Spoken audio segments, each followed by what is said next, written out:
Olá, pessoal. Tudo bem com vocês? Eu espero que sim. Então, hoje eu tô aqui a gente vai começar um novo livro.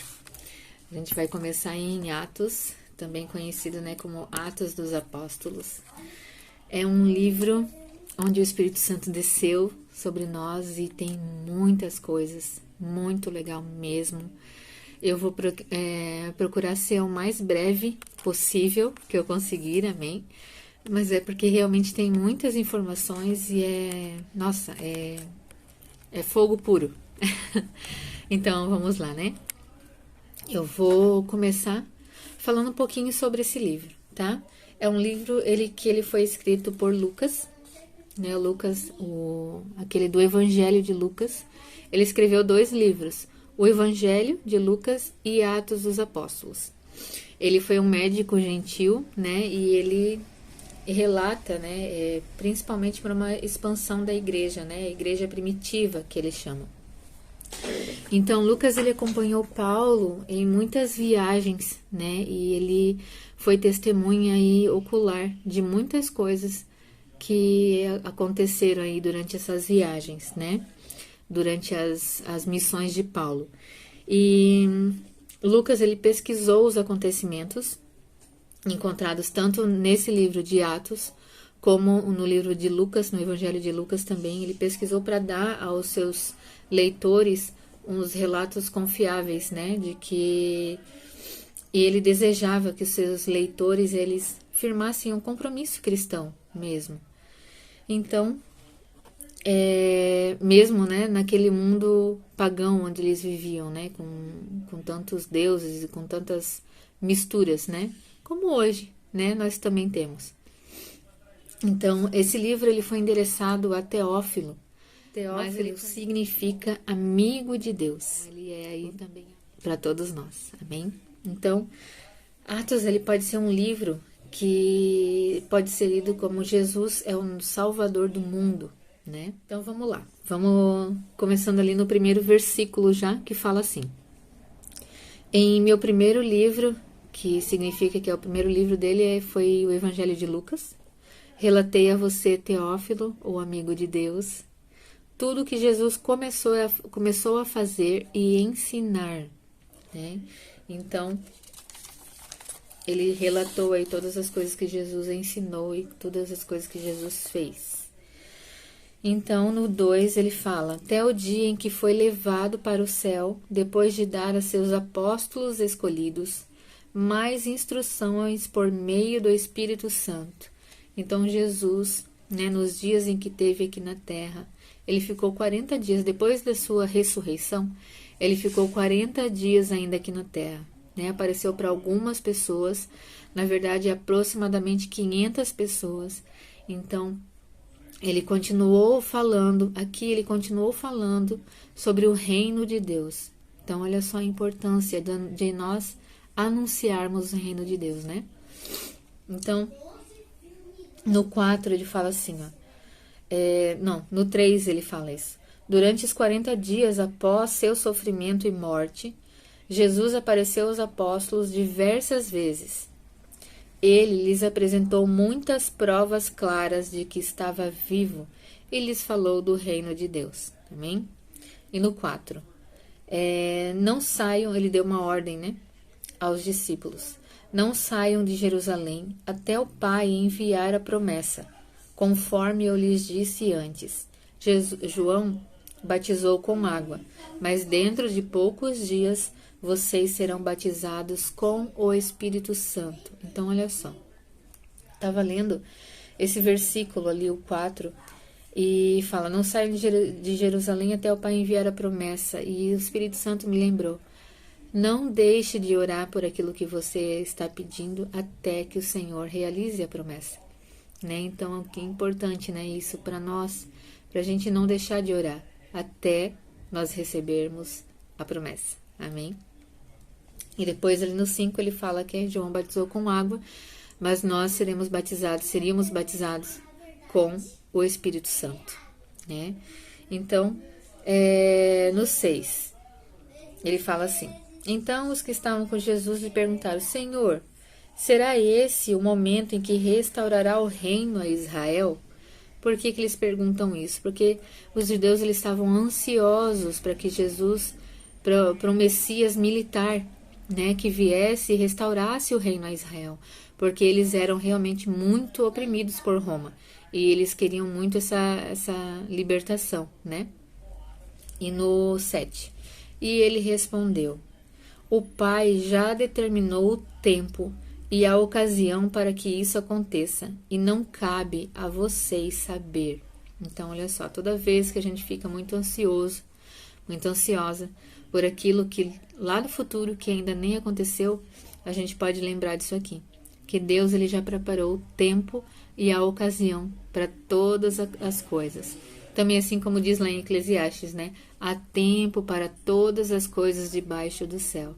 E que a gente descanse nessa palavra, porque a gente já sabe que o Senhor está cuidando de todas as coisas. Amém? Então vamos lá. Depois o 8. Vocês receberão poder quando o Espírito Santo descer sobre vocês. E serão minhas testemunhas em toda parte, em Jerusalém, em toda a Judéia, em Samaria e nos lugares mais distantes da terra. Então esse é um versículo chave desse capítulo, né? E Jesus, ele dá uma ordem para que nós sejamos testemunhas dele em toda parte. Amém? Então que a gente lembre que nós somos as testemunhas vivas do Senhor Jesus, anunciando sobre o reino de Deus e mostrando às pessoas como é Jesus, porque o nosso exemplo é Jesus e é esse exemplo que nós seguimos. Amém? Em nome de Jesus, né? Então vamos lá. No 9, gente, cada um é mais importante do que o outro, então tá sendo uma sequência. O 9, depois de ter dito isso, foi elevado numa nuvem e os discípulos não conseguiram mais vê-lo. Então, da mesma forma com que ele foi elevado aos céus, ele voltará. Amém? E aí depois aqui ele fala, né, sobre ali a substituição de Judas Iscariotes por Matias. E no 14 ele fala assim: todos eles se reuniam em oração com um só propósito, acompanhados de algumas mulheres e também de Maria, mãe de Jesus, e os irmãos dele. Maria, mãe de Jesus, o último relato sobre ela na Bíblia foi esse aqui, foi nesse versículo, depois ela não é mais mencionada. Então, todos eles estavam em oração, né? Porque a ordem de Jesus foi para que eles esperassem a descida do Espírito Santo. E ali a gente consegue perceber, né, que é uma chave, na verdade, esse versículo para a obra de Deus, porque a unidade é uma chave, que nós, né, cristãos, que nós estejamos em unidade, orando, né, pela paz, orando por cura, orando pela vontade do Senhor que seja manifestada nesse lugar. Amém? Em todo lugar, né? Não nesse, mas em todos os lugares que nós estivermos, que nós estejamos em unidade com o Senhor. Assim como Jesus falou que ele é um com Deus, nós também que sejamos um com Deus, unidade. Amém? Então vamos lá. Depois aqui ele fala sobre o que aconteceu com Judas, e lá no versículo 21 ele fala assim, ó: agora, portanto, devemos escolher um dentre os homens que estiveram conosco durante todo o tempo em que o Senhor Jesus andou entre nós. Aqui foi onde eles lançaram sortes e escolheram Matias. E aqui é algo muito importante, porque era realmente algo que deveria ser feito, mas eles não esperaram o Espírito Santo descer. Eles fizeram por sua própria vontade, né? E no tempo em que eles determinaram, que eles acharam que era o tempo de ser feitos. Então aqui em Atos, os discípulos eles não esperaram o tempo do Espírito Santo. Nós, né, porém nós temos o Espírito Santo hoje conosco. E nós também temos coisas que sabemos que elas devem ser feitas. Mas, no entanto, a gente acaba sendo independente do Espírito Santo, a gente não pergunta para ele. Foi escolhido Matias, aqui como discípulo, né, como um dos 12. Porém, Matias, ele não é mencionado em nenhum outro lugar na Bíblia. Então, olha só a importância de nós termos esse diálogo com o Espírito Santo, essa conversa, para saber qual é a vontade dele. Amém? Então, que a gente não seja independente do Espírito Santo, mas que a gente espere por ele, tenha diálogo, intimidade com ele sempre. Amém? Então, no Antigo Testamento era muito comum eles lançarem sortes sobre as coisas para saberem, né, para onde que eles deviam ir, né, quando a gente chega no Antigo Testamento, onde eles deviam acampar, onde eles deviam guerrear, para que lado que eles iriam, era muito usado, era muito comum essa prática.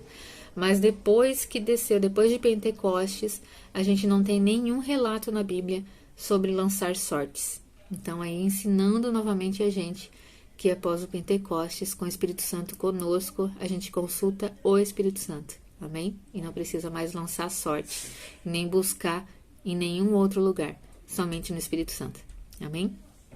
Então, estes foram os meus comentários sobre esse primeiro capítulo, né, de Atos dos Apóstolos. É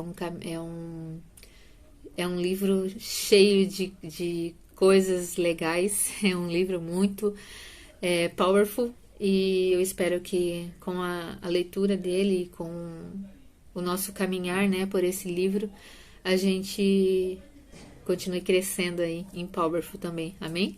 Em nome de Jesus, né? Um grande beijo e até o capítulo 2. Tchau!